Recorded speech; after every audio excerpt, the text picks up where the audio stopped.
What'd you think of AEW Dynamite this past week? Oh, me. Let me consult with my notes. Well, here they are. Yeah, what are you, beating them up? What the hell's going on? I'm consulting with them, and they're going to talk. I'll get it out of them. The opening segment, or the opening, I get the interview, and then the match, and then the afterbirth, and the blah, blah, blah. MJF is, again, the most captivating speaker on the program amongst their talent roster, anybody. And they've successfully turned him back heel now. But now if you start to listen,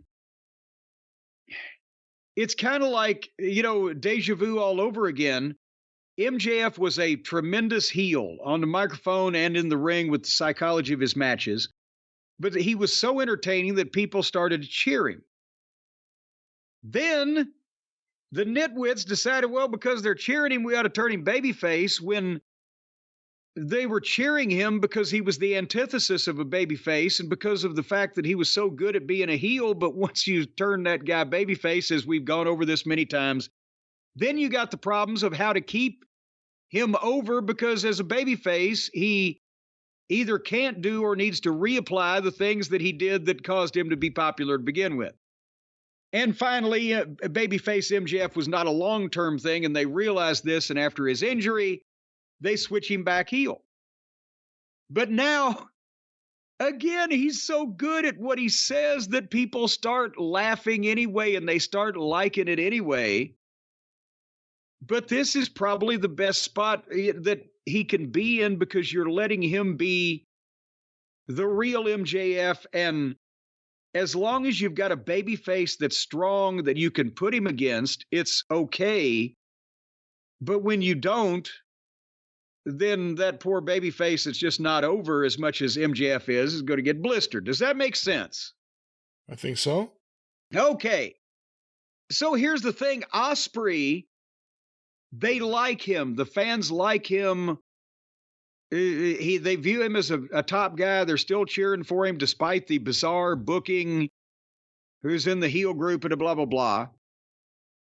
But I'm afraid that the more they let him talk, the less people will like him, and the more they'll just like MJF, because MJF promoted Ospreay and, promoted South Carolina.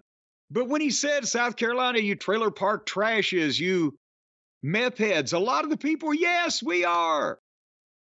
It's like when I went to Philadelphia, when I started getting smart up there, and in my intro, I said, you're the ugliest looking bunch of people I've ever seen. Yes, we fucking suck. But that's fine, as long as when Ospreay comes out, he can carry it. But he had fire, he had passion, but he runs out to the ring to a big pop, and MJF bails and runs back to the entrance. And Ospreay got so complicated, and with that mouthful of gravel.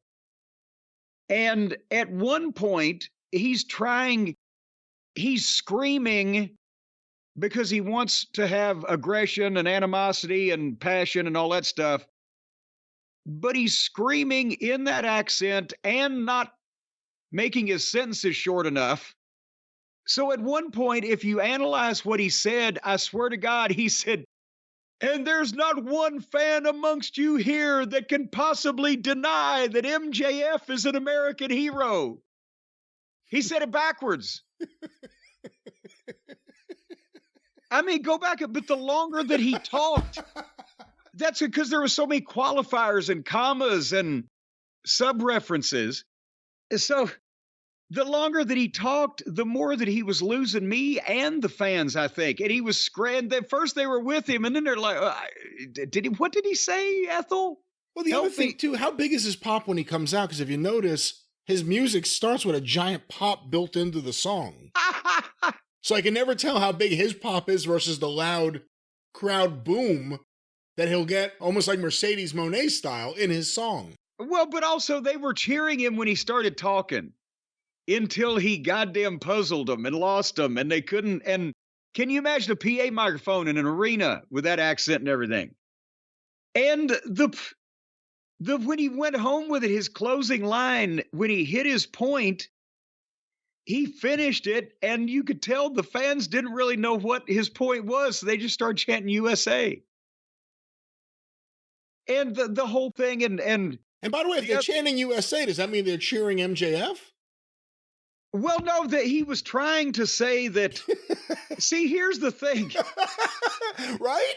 He's trying to tell this story where MJF isn't really an American hero, and so is MJF. He's not really, we hate you. You're not our American hero. You just claim to be. That's what it's supposed to be. But Ospreay, since he's from England, he's talking about, I love my flag just like the Yanks. The Yanks love their flag. But so he's trying to, but at the same time, it's just so fucking confusing. Of all the things AEW has failed at, it's articulating this U.S. versus England feud on multiple different occasions now. Yes. And they didn't really need one with this because the USA guy in Wembley is the fucking heel anyway. So we really didn't need to go back to the Revolutionary War and dig up old wounds. But MJF would get it back on track, a little bit at the end, but that's the thing. I thought Ospreay was a little bit verbose here when he didn't need to be going on and confusing people. But then I don't think you should use bruv more than once in a sentence. I noticed a few times where it's like, bruv, I'll tell you none of them, bruv. And I was like, okay, too many, too soon. Well, and I know he's trying to get that over because bro works so well for Shitstain. It's made him a fortune. But if MJF finished the promo by saying, tonight in this shithole, and they were being liberal on the language again, I wonder if it's just when it depends on who's on the button. But tonight in this shithole, everybody dies, including the ratings, because here came Lance Archer. And I like Lance Archer, but he is a guy who's never won a big match in AEW. He hadn't been on TV in ages. And it's just, he comes out to do a job. But basically, he came out to do the job by kicking the shit out of Will Ospreay from the start. Opened with a choke slam, foiled his dive, slammed him on the floor, ragdolled him. They went to the break. They came back. He was still kicking the shit out of him. And Ospreay would do a flip every once in a while or a kick and get cut off again. And finally, Archer went for a choke slam off the top rope, and Ospreay did the Spanish fly, which makes no sense. They're both just taking a goddamn dive off the top rope. But Ospreay hit him with a Spanish fly off the top rope, 2 count. Cody Cutter, 2 count. Then Archer just came back with a clothesline. I got a 2 count. And I'm right, seriously? Ospreay with a DDT and hit his back elbow finish. It didn't look good, but it really never does. And Archer kicked out at 1.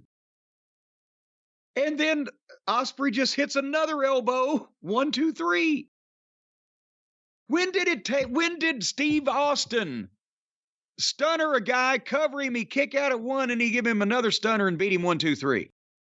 When did that happen? It never happened. And the other thing is, like, you'll get a big pop for the finish no matter what it is, but there are multiple times we've seen it, and this was another example where what should have been the finish, and the fans were ready for it to be the finish, wasn't the finish, and then you just hit with another finish, and the pop isn't the same. You know what the indie guys will say? Well, we're crossing them up. They don't expect that.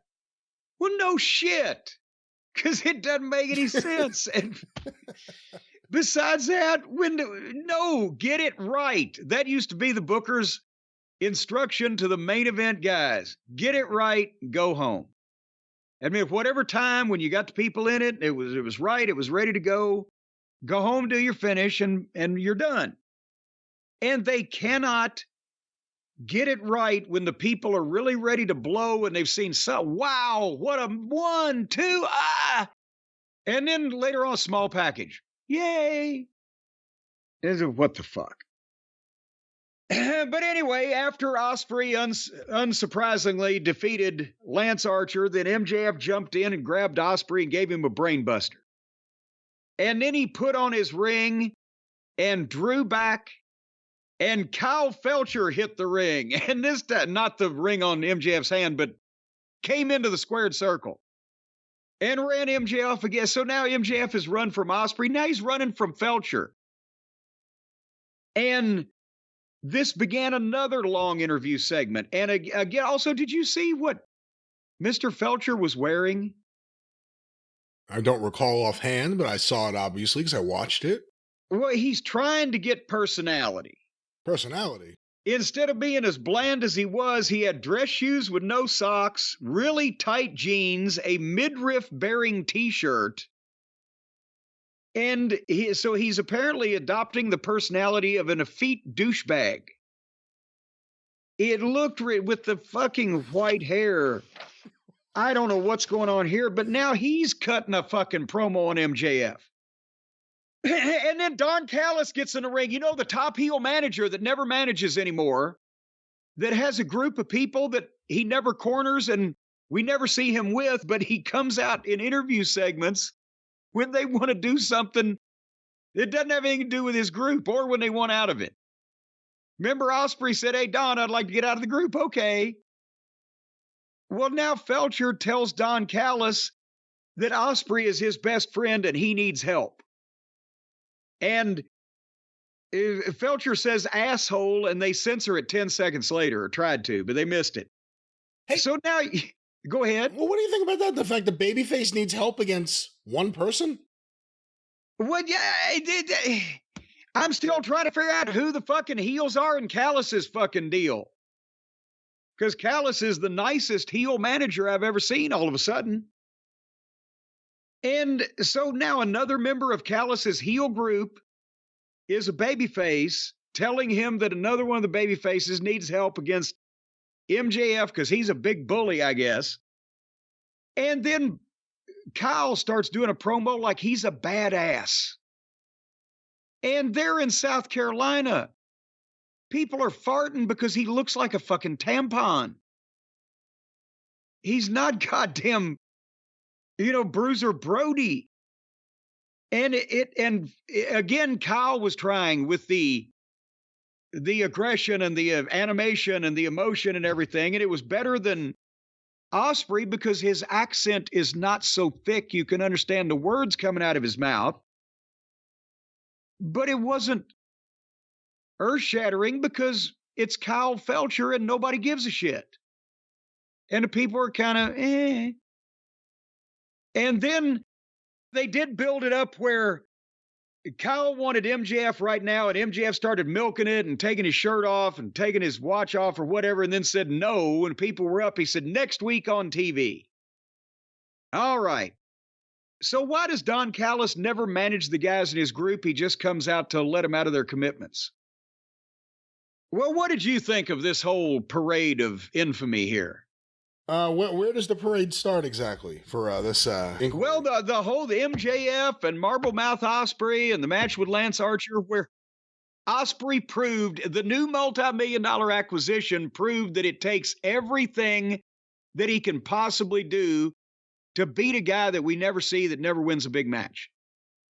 I thought MJF was good. I think Ospreay's energy is good, but he goes on too long. He's someone, whether in the ring at times, but certainly on the mic, you should give people less. Because if you get something less and it's really good, you don't get to that point a few minutes in where you're like, all right, he's still going. I'm not as enthusiastic for him as I was a few minutes ago.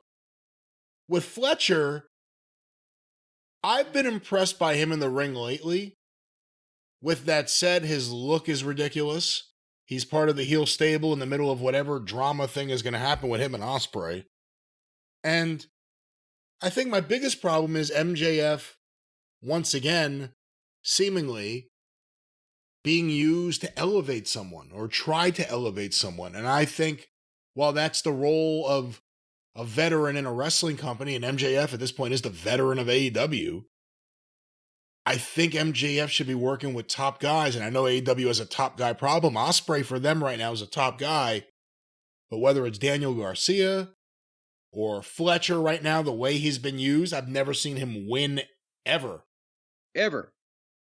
You know, that's my biggest issue booking wise, big picture, is I hate MJF running from another low card babyface / question mark / heel, who knows, that isn't even over with their audience. He should only be running from people that are over right now, not from people that people don't know. No one knows. He's been on their show, but does the audience know who Kyle Fletcher is? But if MJF was only running from people that are over, he wouldn't get very much exercise in that company. That's a bigger problem, and that's a different problem, and it doesn't mean that's the problem. They keep using MJF because of that, because there aren't main eventers for him to work with. He keeps being used to elevate other people. Here, let's let you work with MJF so that he can cut the promo for you and tell people why that you're something. Sometimes they cut to MJF on the stage, like while the other guy's talking, and you could tell the guy's just talking gibberish, and MJF, you could read his mind. You could just tell he's like, the fuck is this guy saying right now? What the hell? Jesus Christ. How am I going to talk around this? But look, that's whatever we want to say about it. It's the highlight of AEW TV right now. The stuff with MJF, we can nitpick and pick it apart, and with Ospreay, but it's the best thing on AEW right now. It has the most energy of anything in AEW right now. That's not saying much, but it's the highlight of the show, isn't it? Now here's the problem. Ospreay's got to win at Wembley Stadium or they'll set the seats on fire. So did they agree to do this, just a quick, you win one and then I'll win one, because Tony had fucked up his timing and his preparation for Ospreay to be able to win something else big like the world title at Wembley? So, but they can't have a third match right now because neither one of those guys needs to lose twice to the other guy right now. So they're going to have to leave it at 1-1 and then milk a rematch potentially for way farther on down the line. At which point Tony will probably have booked that into irrelevancy. But you see what I'm saying? Ospreay can't lose twice to MJF this early in his run, and MJF, having just switched, can't lose twice to Ospreay.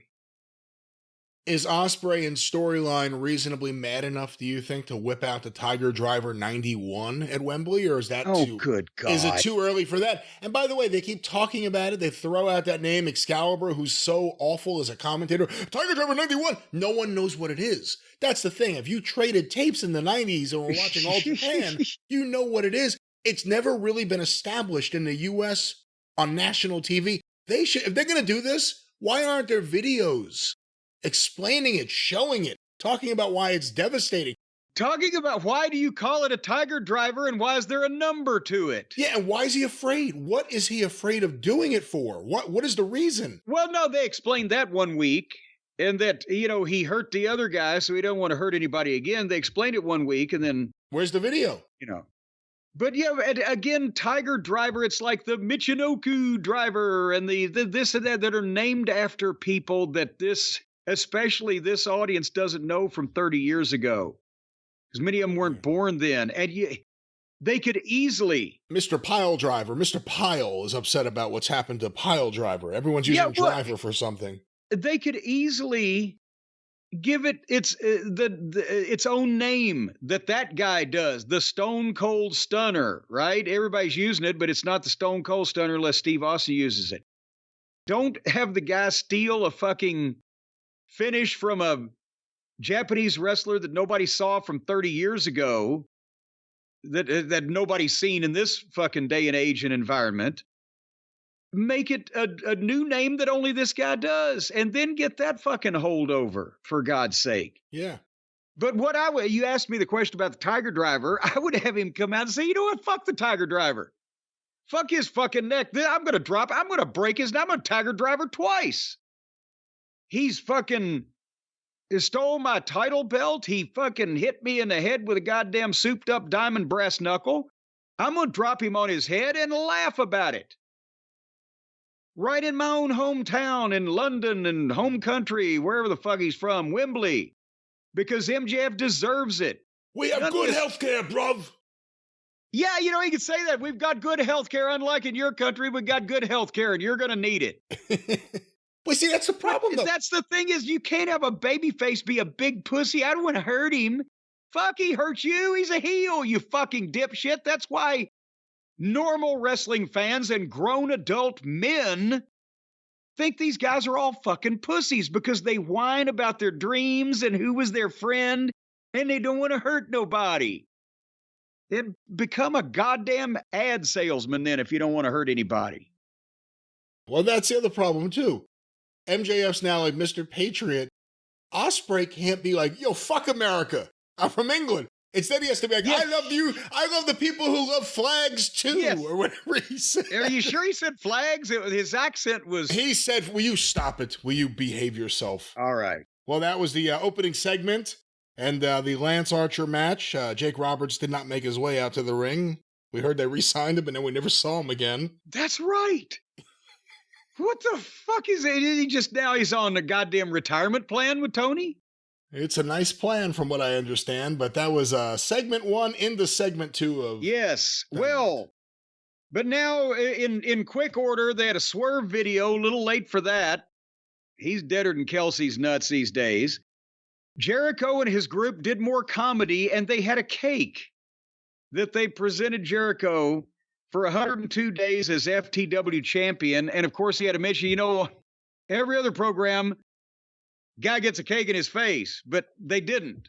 So this was just some boring ass shit. And they left Bar Brady holding the cake and taking a finger out of it and making a face like he just dipped his finger into his mother's goddamn homemade icing back home in Punta Gorda or wherever the fuck he's from. And then Chris Statlander wrestled Willow Nightingale. And even though, again, Stokely appears and disappears and has different things going on. He can talk, and if you had something for him to do, he could do something.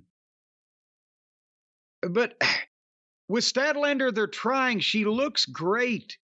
She's got the size, and she has a look now, and they don't introduce her from Neptune or Uranus or wherever the fuck she was before. But the Andromeda Galaxy.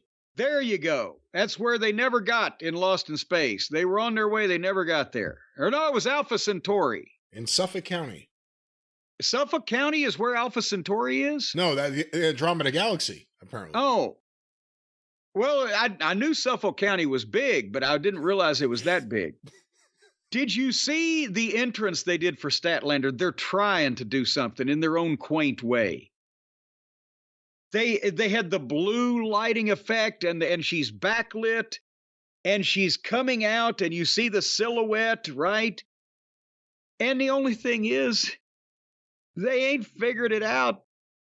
That's all you saw all the way to the ring. Can you imagine if this was the WWE, and what's the new guy's name? Fitting. Oh, Lee Fitting. Lee Fitting. He's very fitting. Talking about. Yes. Then they would have the backlight and the silhouette and the blue shading, and she would come toward the camera, and then the handheld would push in on a close-up of her, and then they would either throw a spot or throw a light, or she would step onto a mark or whatever, and you could see her fucking face. And she would hit a fucking pose like they've got Jade Cargill doing now in the WWE. It would be... I see they're trying over here, but it ain't Hollywood. It ain't MGM. And Stokely's not a perfect fit. Like, he has his moments, but it's weird. Not weird, but I don't know. Statlander would maybe be better without him. I guess there's no origin story because he just shows up with these people. And it's like, well, where did they meet? Or how did they, whatever. He shows up with people and he shows up with different people and then blah, blah, blah. Should they be showing footage on TV of Statlander pinning Jade? I don't see why not. Right? I mean, that's what Watts would do back in the day. Be like, Yes. hey, look, here's our person defeating their champion. Here it is. Or Jarrett or any other territory over and over. But Tony's too nice for that. He doesn't want anybody to accuse him of actually being a businessman. But yes, if somebody's got a pinfall over a guy or a girl that's featured currently on the other fucking network, if they're show them getting beat like a fucking drum. But anyway, the match, and I like Willow, and she's a very good babyface, very effective. I didn't watch the whole match because, as I said at the top of the program, time was short this week here at the castle. But it's more of what Tony thinks gets people over that doesn't ever do anything for anybody. Statlander hits a 450 splash off the top rope and gets a 2 count. If you can't beat somebody with that when you're that size and you look that good doing it, just don't do it until you're beating them. Yeah, by the way, it looked great. Yes. It looked really good. It looked really good for Willow to kick out of. And then Stokely hands Statlander a logging chain. Not like the chain you used to wrap around your fist, the old dog choker chain, a goddamn logging chain that's hanging down to her knees as she's holding it all looped up. And then he goes and draws Ref Aubrey, old Aubrey Ed, and Statlander clotheslines Willow with the chain 1, 2, 3. And then Stokely comes in and gives Statlander a chair. And then Statlander, well, you'll never guess what she does then, Brian.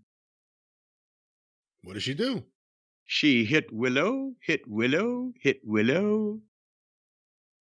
And then security comes in and Statlander beats up security. All the guys, remember I said they ought to have female security. Then we'd see something. Because then the female security could fight back. And then they all left. So it didn't do anything for Willow besides she kicked out of the 450 and then she got knocked out with a gimmick and beaten and then hit with a chair. And Statlander had to use a logging chain to beat her, but then the chair and the security. So it's more like Statlander's the baby face you were trying to save with a little out after they got fucked instead of the heel that already went over and then beats up security too. I just don't understand the flow of Tony's brain. Much like a sewer system for a major American city. The effluvia is coming at you from every direction. Well, booking notwithstanding, I think I personally hope both women eventually get to WWE, NXT, yes, whatever it may be. They're good. It's just AEW. Yeah. And then we were at the 9 o'clock hour and Bryan Danielson's promo about his wedding pictures. He had his wedding pictures taken in Greenville, South Carolina. Brian, how many noted photographers are you aware of that come from Greenville, South Carolina? I think Austin Idol lives there. I've been known to take a picture or two, darling. Well, that's true, but I don't know if anybody got married over it, or maybe divorced would be more like it. No, I don't know. I have no idea. Well, anyway, he made a big admission. He said the last 3 years he's had the most fun of his entire career. And that's what it's all about, kids. It's about going to work and having fun. And I mean, I never knew I would have so much fun with having a boss who says, no, never, who just throws money at anything, who just will let me do anything I want at any time and take off whenever I want. This is a blast. I can go anywhere and work for anybody. But they love Bryan Danielson, and he is a talent, even though some of his, as we've come to see, some of his ideas about the wrestling behind the scenes may be a bit dodgy. But they gave him a big thank you, Bryan chant. But the promo was basically about him slowing down for his family.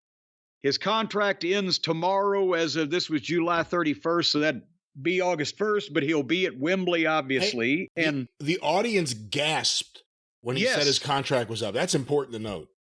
Well, because they thought he was going to say, I'm not going to be at All In. Because, I mean, they knew it was coming up, but, tomorrow when he said my contract ends tomorrow, it said, oh, fuck. He's done right now? But here's the thing. He said the whole point of this was because he's wrestling Swerve. And now you've got beloved Bryan Danielson, who they really like and who they respect. And you got Swerve, who was just a few short months ago, by virtue of being a heel, he was the most popular babyface in the company. And now he's cooled off because of the booking. So they are turning him back heel now, which we're going to talk about in a second in this interview. But so it's Danielson's last match, for all we know, in AEW. And people are saying, well, will he win the title? Which is stupid.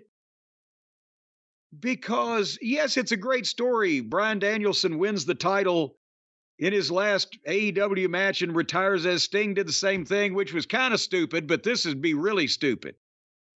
Because Sting wasn't beating anybody important when he beat the Young Bucks. But I don't see, or will Bryan Danielson say, no, I cannot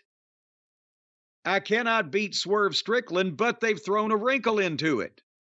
He can't say to Tony, well, I can't beat Swerve for the title because I'm finishing up. I'm only going to be maybe wrestling every so often. It wouldn't be right because now they've had him come out and say, if I don't beat Swerve, I'll never wrestle again. So they're trying to move tickets to the stadium show based on the fact that they're promising people that Bryan Danielson would win the world title, which under normal circumstances, I would have no problem with that, except he's already also announced he's not wrestling anymore, except intermittently every once in a while for wherever he wants. So Swerve's there full time, and you've already just buried him.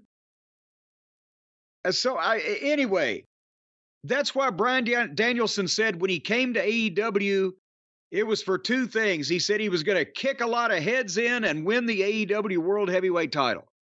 And he said, well, I've kicked heads, but I've not won the belt yet. Not only did he never, I remember, say specifically, my goal is to win the AEW World title. Wasn't he doing interviews where at the first he said he didn't want to be the world champion? Well, I'm not even sure, but I didn't remember that being one of his big things. That's for sure. So anyway, he's going to give it his all in Wembley, and then Swerve's music plays, and out comes Swerve. And now, at the same time as Nana is getting him to chant Swerve's house, Swerve is doing a heel promo now. And the people started turning. You could tell because he was being, heelish and to a guy that they like. But now they're turning the fans on their champion that they liked almost better than anybody in the company 3 months ago for one fucking match. And Swerve tells him, after I'm done with you, you may never walk again. That sounds kind of heelish to me. And that's when Danielson promised, if I don't win the title, if I don't walk out as champion, I'll never wrestle again.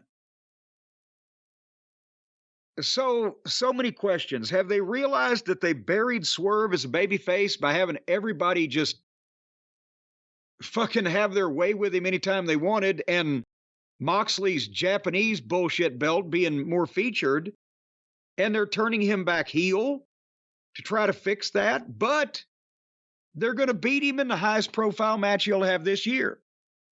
Or elsewise, Bryan Danielson, unless he's a liar, can never wrestle anywhere again. Even if he wants to, in Arena Mexico, Ole, or whatever. It says something too that these 3 years, according to Danielson, are the most fun he's ever had. It seems like, to me, it's been a lot of missed opportunities. It's, when he first got there, they were on the cusp of something and they changed course. He got tied up with Blackpool Combat Club, which was a bad idea that went nowhere. Yeah.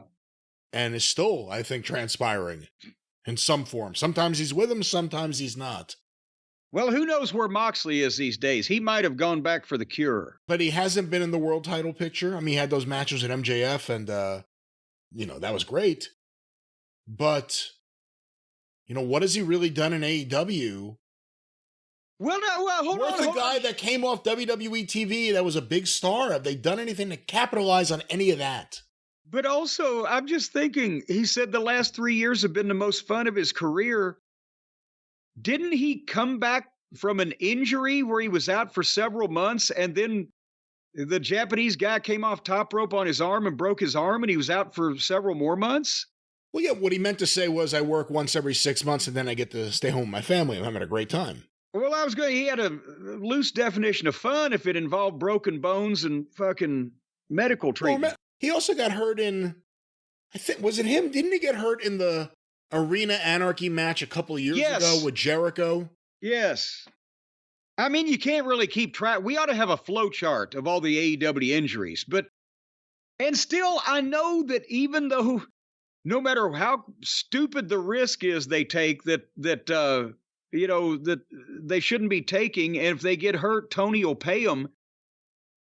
I still would want to avoid all the surgeries if it was me, but that's just me. But anyway, so we're going to see Swerve and Danielson title versus career. I got a few careers I'd like to put up. Should he come back as the Masked Dragon? Get around. That way he's lying to not just the heel, but also his daughter. Well, but then Daddy's going to tuck you in. Then he jumps on up Tony's plane and he becomes the Masked Dragon. Well, no, then they could work the deal where if he wins the world title, he has to unmask because Tony has to know who his real identity is, but he can't fucking unmask because his daughter will be watching on TV. So he has to give the belt back. See, nobody's ever done anything like that before. Yeah, but they don't even have a Bob Geigel. That's the problem. Maybe it could be Shane. You know what? You know what a problem is when you're saying we don't even have a Bob Geigel. Then you really got a problem. That does sound like a pretty awful thing to say. I don't think those words have ever been uttered before. We only had Bob Geigel. Well, Jim, of course, you may not want a Bob Geigel, but if you had Bob Geigel action figures, you may have to sell them to someone. You may need a store. You may have a lot of inventory you're going to be sitting on for a long time, but you may need to sell them, and of course, we know someone who can work with you, the small business, on a way to reach the consumer and sell your product. Is your business right now small, but you'd like it to be big? Well, let me tell you something. Our friends at Shopify can help fluff that sucker up for you. I'll tell you that, boy howdy. Because our friends at Shopify are the global commerce platform that help you sell at every stage of your business, Brian. No matter what you're selling or the service you're offering or the product that you are sending out to the consumers, Spotify can give you the platform and all of the tools that you need to drive your business, as the kids say. And you don't even need a driver's license to drive a business. You just need that good old entrepreneurial spirit, and you need our friends at Shopify behind you. They got all kinds of little schemes and tricks and plots and plans to take I wouldn't use no. full advantage of the rubes and the suckers out there. There are no schemes or plots or plans. I wouldn't use any of those words and apply them to our good friends, the honorable people at Shopify. The honorable Shopify folk, well, they can help you grow your average order value with the Shopify Bundles app, where you can create and sell product bundles with ease. I mean, you just take unrelated shit and just tie it together with string and bundle it up, and they will sell this shit for you. That's not exactly. It could be a riding lawnmower and tax repair service. Just anything, you'd just be tied up together and just sold in a bundle. Well, again, I'm not exactly sure if that's how that works, the bundling process. It may not be exactly. You do have to order bigger boxes to put the bundles in when you're sending them out. Well, let's not talk about this bundle. Why don't we? For example, Shopify is your no excuses business partner. Yeah. When things are going south, you go to your partner. You say, what's going on? They say, hey, we don't know what the excuse is. We have no excuses whatsoever. We don't know what the problem is. Probably with you.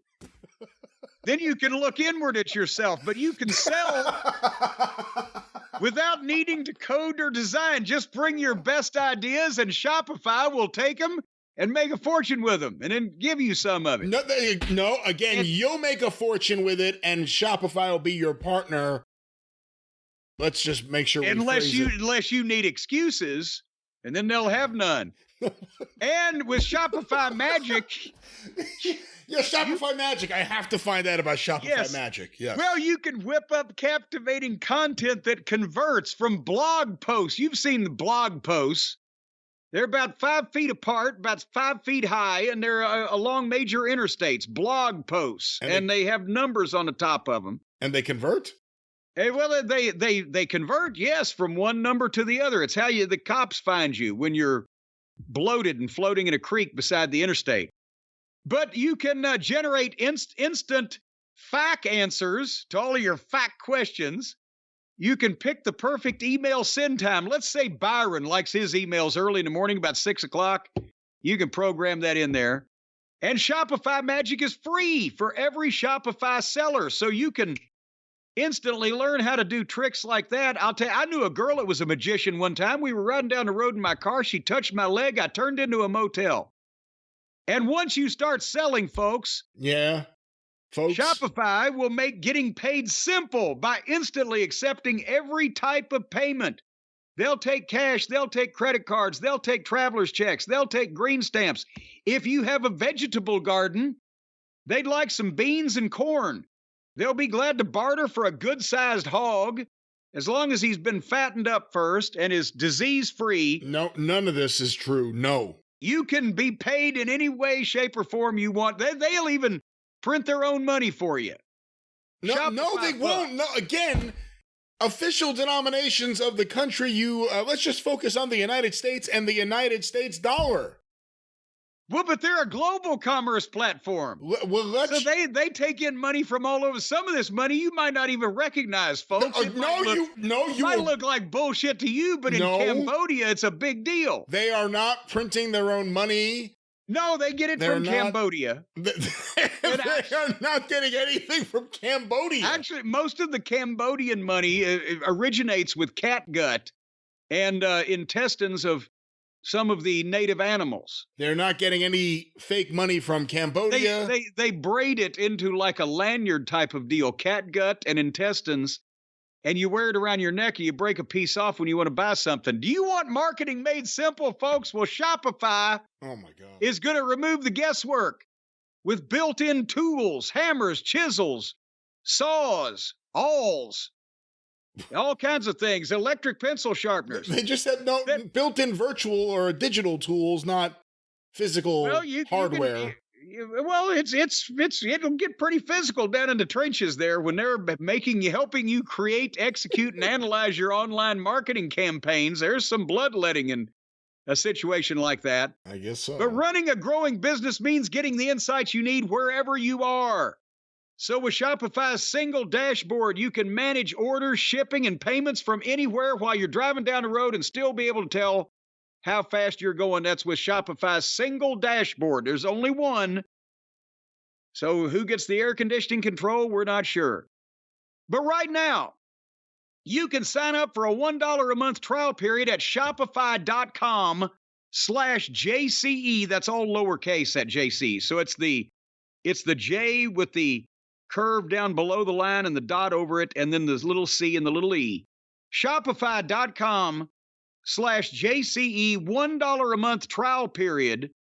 Well, fuck it. You can find that in the couch cushions. Now to grow your business no matter what stage you're in, Shopify.com/JCE. Well, let's go from ka-ching to there's no transition at all, ladies and gentlemen. But let's go back to AEW Dynamite.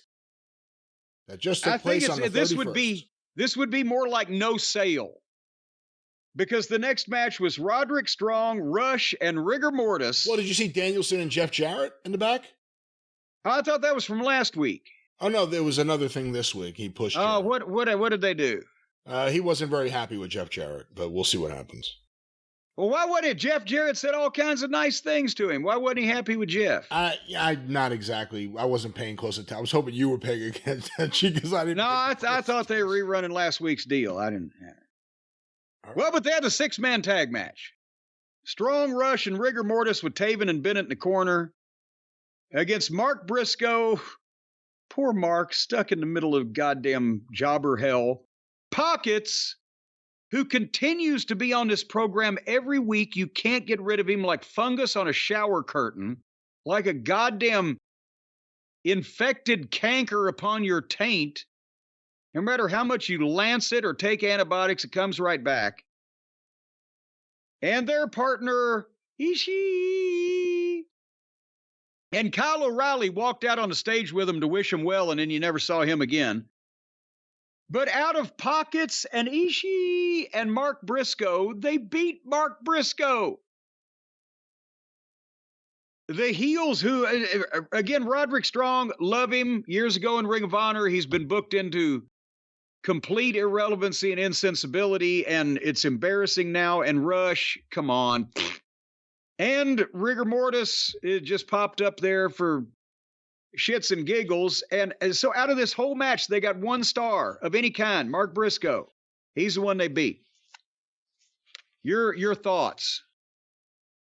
Yeah, I mean, I didn't watch this too closely because it's an Orange Cassidy match. The fact that they beat Mark Briscoe, the Ring of Honor champion, speaks volumes. And Rush and Roderick Strong. And have we seen the Beast Mordo, so whatever his name was, before on the show?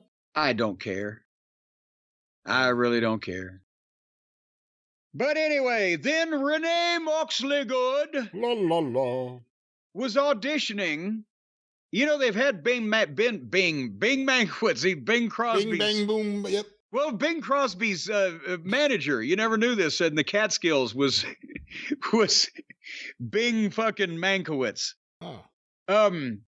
Ben Mankiewicz did the thing with Tony Storm. Now they want Maria May to take over the hosting of Inside the Actors Studio because she's stretched out on the chair, and now she's it's like a bunch of goddamn frustrated movie script writers and Broadway play authors are trying to live out their dreams and hopes and anticipations through these 2 female wrestlers. And so Maria May does her dramatic rendition, and then Tony Storm comes out and does a solo dramatic scene and beats herself in the head with a shoe. Brian, what am I missing on the nuances of this? Whatever they had something with Tony Storm, and it flashed by in like the first 3 weeks, and they went so far that it's just ridiculous, and then it's gaga, and then it falls apart. And then Mitsu Arakawa's in the middle of it, and then they're all kissing. Yeah, where did she go? Back to Japan, apparently. She was just there to get a little tongue. And to be honest, I would have goddamn liked it better if they had been swapping spit like fucking anteaters, but they were just pecking each other like kissing your sister. What? And well, you know the old saying, a draw is like kissing your sister. I don't know what's going on over there. Well, there's a lot of draws in Alabama and Mississippi, I'll have you know. So, anyway, that's what that was. It's silliness. It's just silliness at this point. You know, whether it's the men or the women, you see it more with the women, the hokiness and the bad acting. And there are a lot of people, and I thought this was good compared to, I mean, this is better than a Mercedes Moné promo or anything. Oh, yeah, well, we're getting to that. But there's a lot of people that seem to have practiced a lot of promos in the mirror. Yeah. And that's fine. But it's like they practice what to say, not how to say things, or how to, I don't know. No one feels natural or real. Everyone's putting on a performance. Everyone feels like they're putting on a performance. You used to be told by the veterans in the hotel room or in the car and look in the rearview mirror or whatever, use a pencil for hold a microphone and cut promos and practice promos. It was always, what would you say if you were in this position for real? What would you? These people are writing scenes. They're writing dramatic acting scenes of their characters, and it's just garbage. Anybody who can't fucking come out there and command a room as you yourself, your natural fucking self, instead of making up somebody that you want to be and then making up a bunch of flowery shit that sounds like it's from the Sundance Film Festival, you don't need to be in a wrestling business. Be an actor or an actress, because they get to do that. Wrestlers don't do that, not good ones. Well, that's the other problem. If you wanted to be an actor or an actress and do these kind of things, there aren't any roles that do this beyond bad wrestling. Wrestling is not acting, it's reacting. And speaking of reacting, why did everybody, I heard about this before I saw it, Mercedes Moon and Dr. Britt Baker did a big angle that I heard at the San Diego Comic-Con. And then when they show it, they shoved each other and a bunch of people started yelling. The fuck nobody came over the goddamn table out into the audience or anything. Is this what passes for a big angle these days, or was this a popcorn fart? It wasn't a big angle. I don't think you could say that. I don't think anyone treated it like that. Well, they certainly sent out all the video of, here what Mercedes and Britt Baker did at Comic-Con.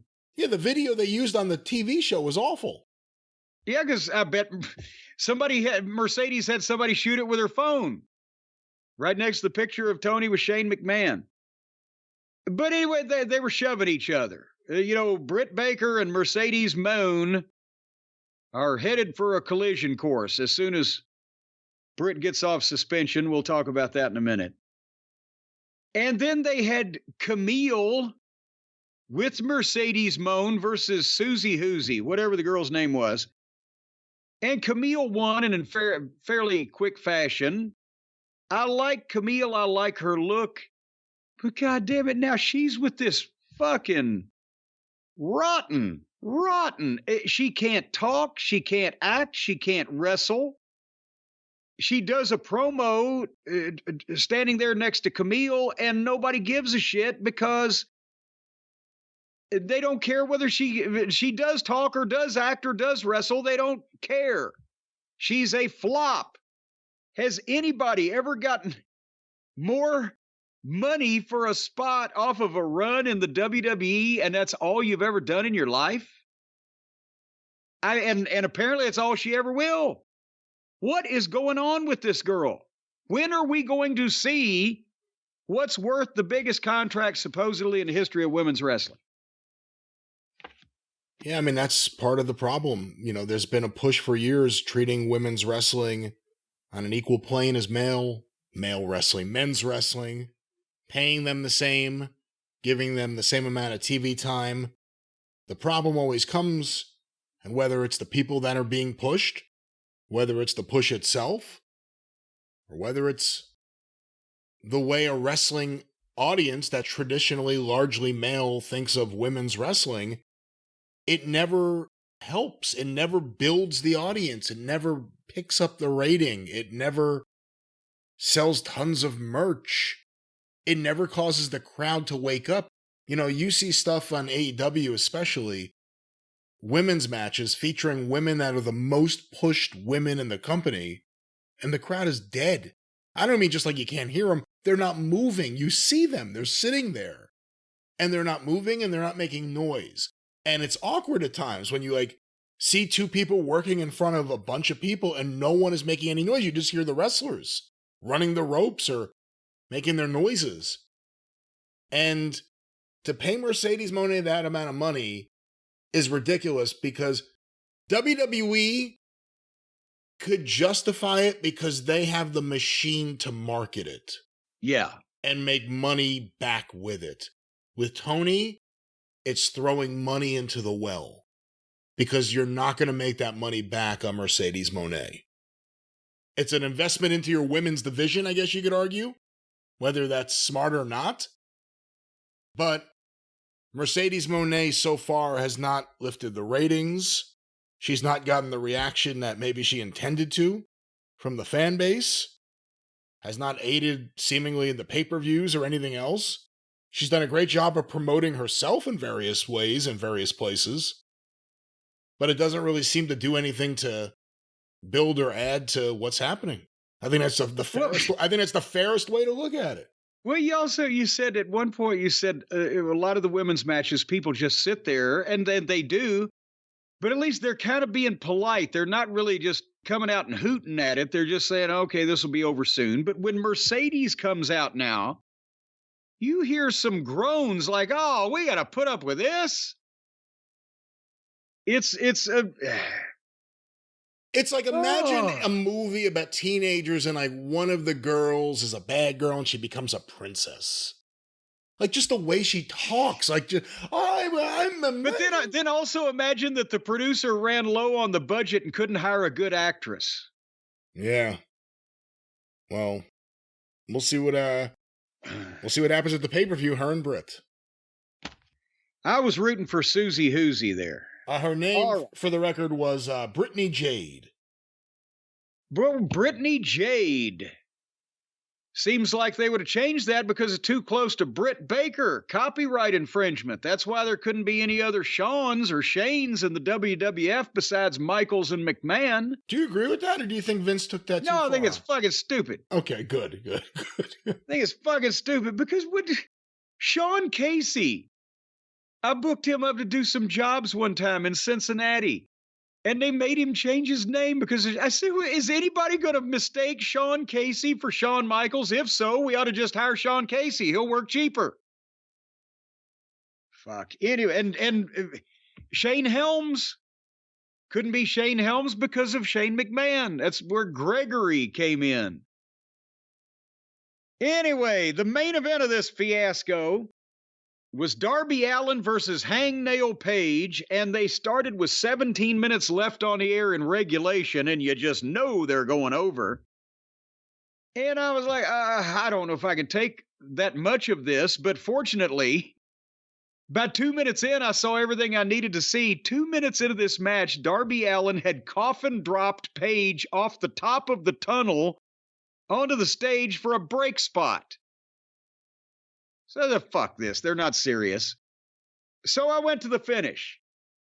And on the way there, I saw that after they just quit trying to have a match, they spent about 3 or 4 minutes on the floor in front of the referee who was waving his arms and yanking on his dick and do it because they're just out on the floor.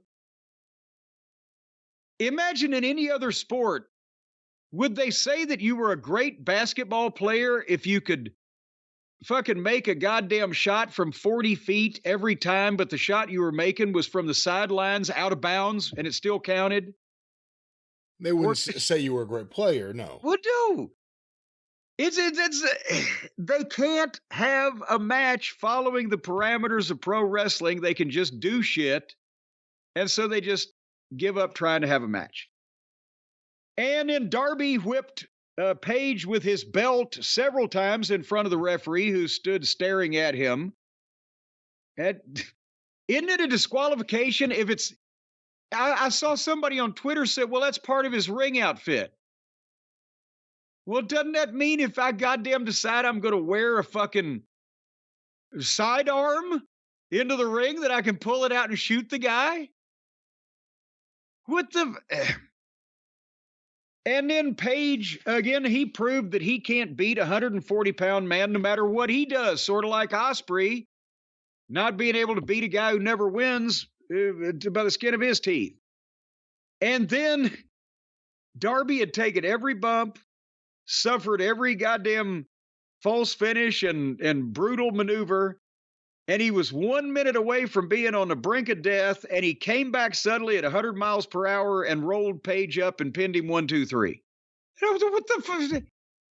So they just switched Page heel, and they're beating him on TV already after he spends 20 minutes trying to beat a guy half his size.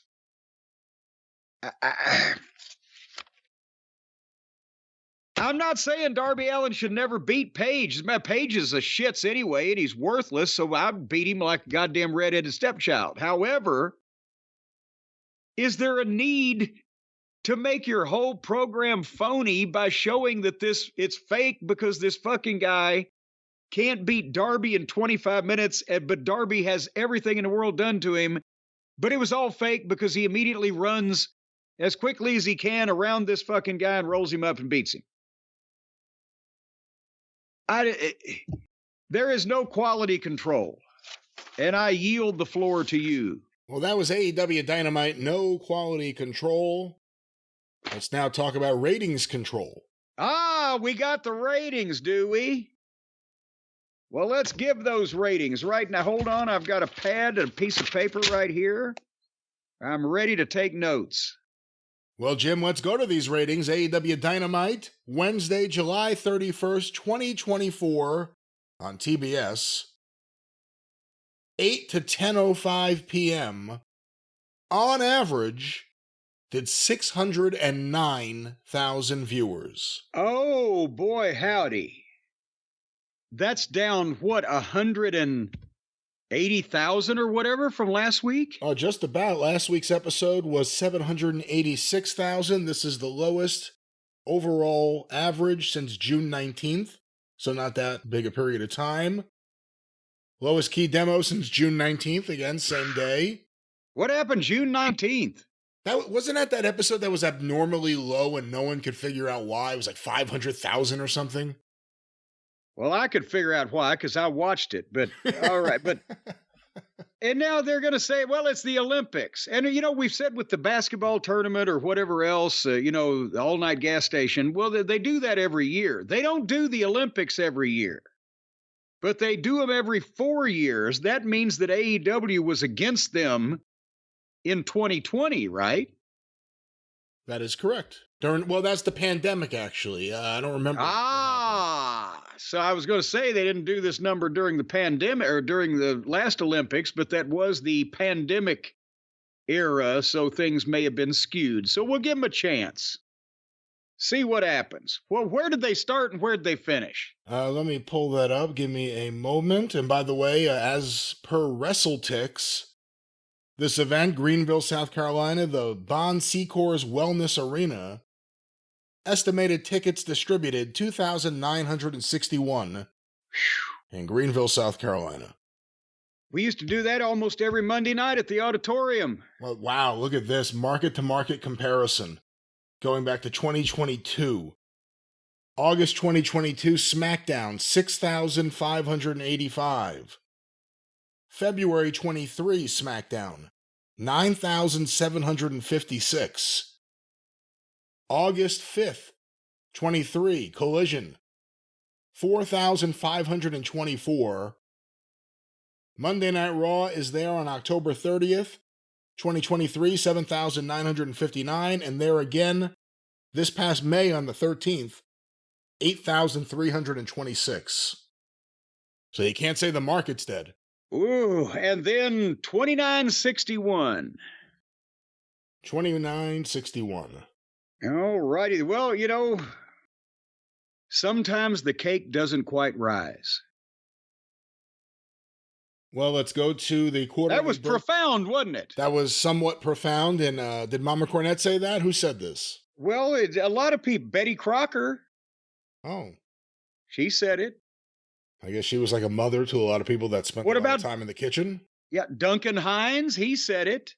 Duncan Hines. Any more you want to name? Well, I'm just Swiss Miss? No, I'm just talking about famous cake-making people. Famous when your mother made you a cake, would you rather have the Betty Crocker cake or the Duncan Hines cake? I don't remember. I mean, I think she made Betty Crocker cakes. I don't know. I never thought too much about it. Obviously, you have. Tell me what the answer is. I always liked the Duncan Hines better than the Betty Crocker. Why? It was better. That's the way Mama Cornette made it.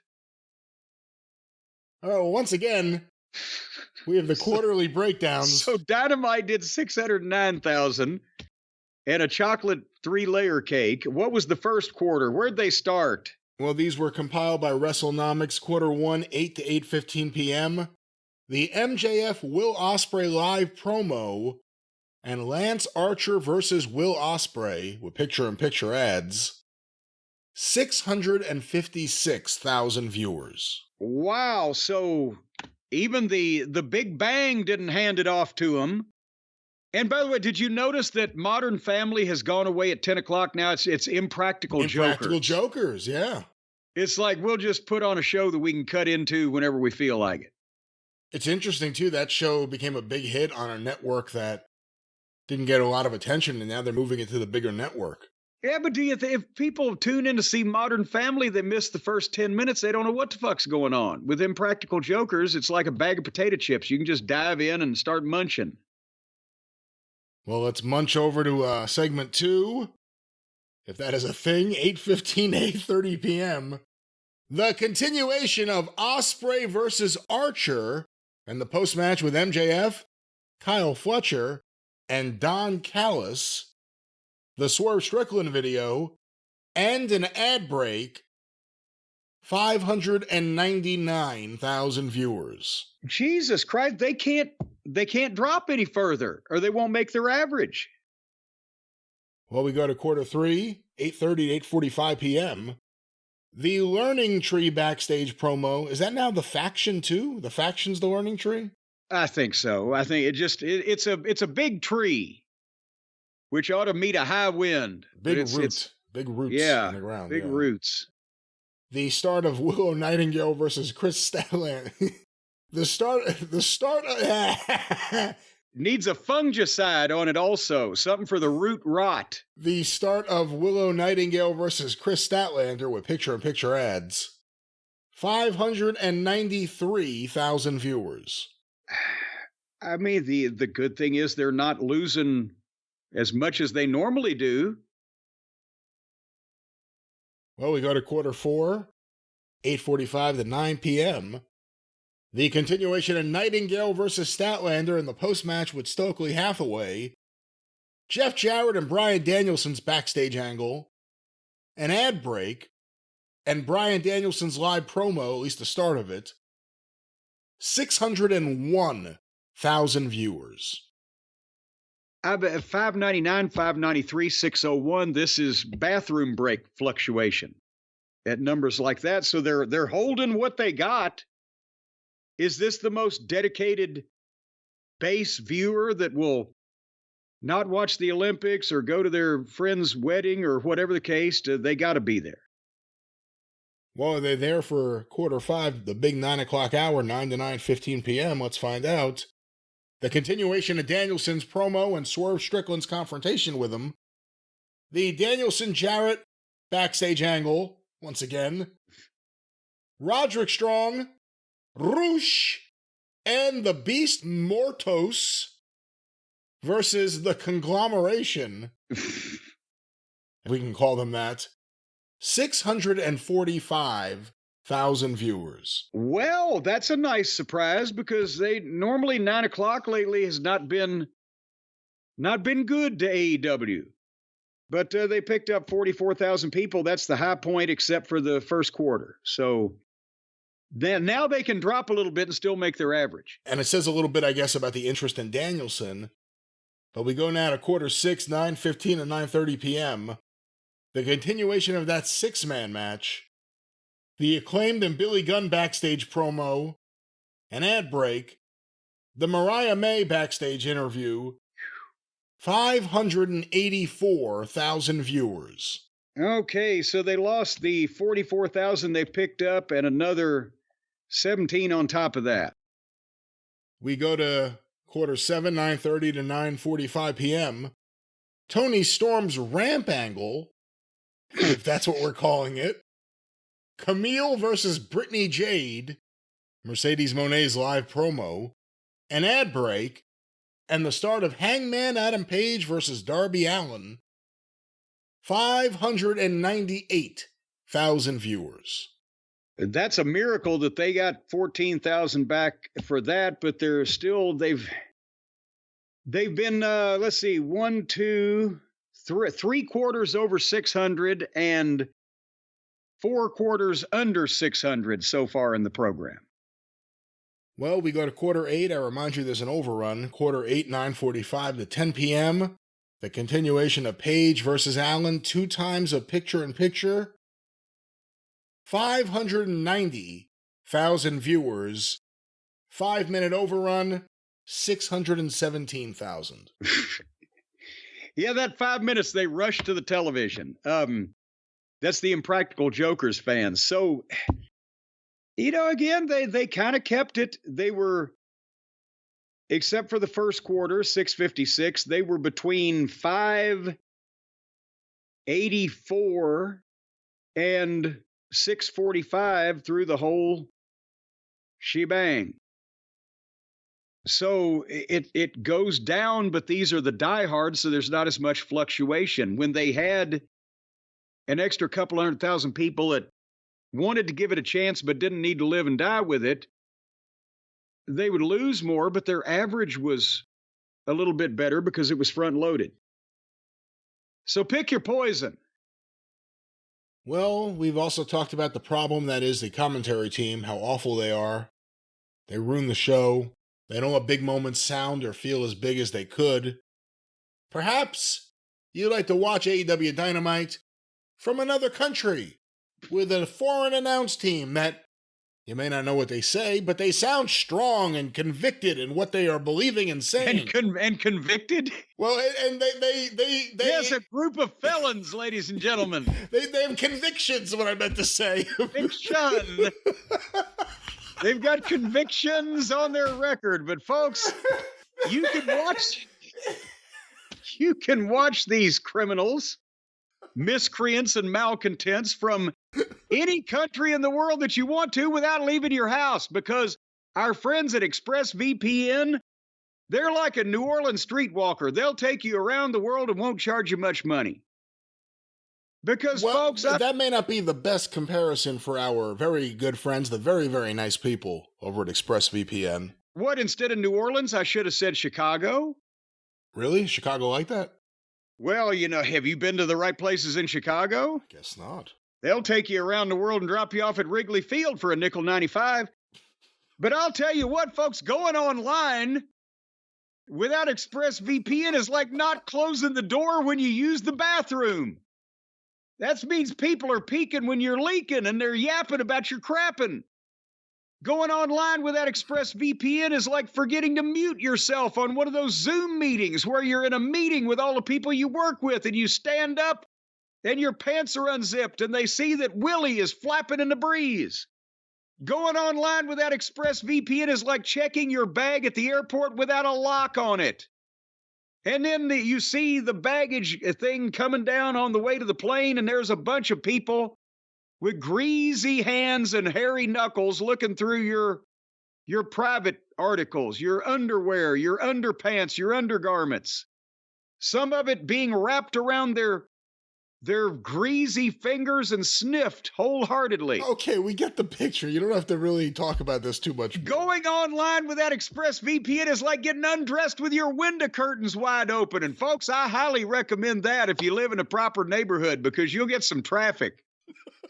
I mean, you can set a goddamn lemonade stand up outside your front. No. Certain places. Let's not encourage any unlicensed peep shows to develop for the Well, where do you get that peep show unsuspecting license? customer? No, that's not. I think you walk up to the door and there's a round hole about waist high and you stick your money in there. No, again. And folks, again, using the internet without ExpressVPN is like taking a call from your doctor on a train or a bus and you're on speaker and the whole train knows that antibiotic-resistant strain of gonorrhea just won't go away. You don't want to let yourself in for situations like this, folks. You need ExpressVPN to keep you from these embarrassing personal situations. They will hide your dirty, filthy, perverted habits from the world. They will not let people know of the horrible crotch rot that's infected your yeast-ridden body. They will not let you fail, ladies and gentlemen, because they're going to hide you, because you don't deserve to be seen by gentle population and graceful public. ExpressVPN is going to reroute 100% of your traffic through secure encrypted servers. And these are fancy servers too. Not just t-shirts and shit. They've got the bow ties on. They're carrying the big fancy trays with one hand. These encrypted servers will hide your nefarious activities online. No, let's not talk about nefarious activities. The things that you are doing online that some that you don't want internet anybody service to know providers about. would maybe that's a way to look at it. It doesn't have to be illicit or whatever you said. Hey, complicit. some internet service providers, as soon as you watch Dumbo Does It Donkey Style on your computer, they're going to send you a letter saying, we want money or we're going to tell the school board that you are watching that donkey porn. No, I'm pretty sure they'll just call the cops. And I don't think anyone They only call the offering cops that. if you don't pay. Some of these internet service providers, the big names, they only call the cops if you won't pay. But you can't be held over a barrel like this, ladies. That's why you got to get ExpressVPN to make sure that these people, these internet service providers, they don't know what you're doing, where you're going, where you are. You'll be like Tony Khan to them, a complete mystery, a conundrum, an enigma. Fire up the app, click one button, get protected, your phone, your laptop, your tablets. I guess tablets as well as capsules, pill form, whatever kind of pills you take, it'll work on here too. And it's rated #1 by top tech reviewers like CNET and The Verge. You've been on The Verge before, Brian, haven't you? I was right on the edge a couple of weeks ago, but I managed to talk myself back.